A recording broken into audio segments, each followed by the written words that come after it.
Lionel Messi, আপনি আবার জন্ম নিয়েন, আমি আবার আপনার প্রেমে পড়ব। আপনার পায়ে বলটা দেখে নতুন করে মুগ্ধ হব।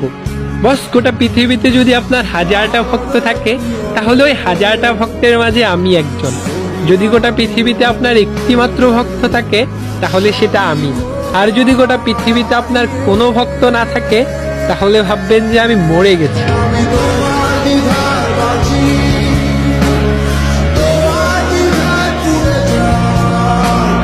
লিওনেল মেসি, আপনি আবার জন্ম নিয়েন, আমি আবার আপনার প্রেমে পড়ব। আপনার পায়ে বলটা দেখে নতুন করে মুগ্ধ হব। বস, গোটা পৃথিবীতে যদি আপনার 1000টা ভক্ত থাকে, তাহলে ওই 1000টা ভক্তের মাঝে আমি একজন। যদি গোটা পৃথিবীতে আপনার একটি মাত্র ভক্ত থাকে, তাহলে সেটা আমি। আর যদি গোটা পৃথিবীতে আপনার কোনো ভক্ত না থাকে, তাহলে ভাববেন যে আমি মরে গেছি।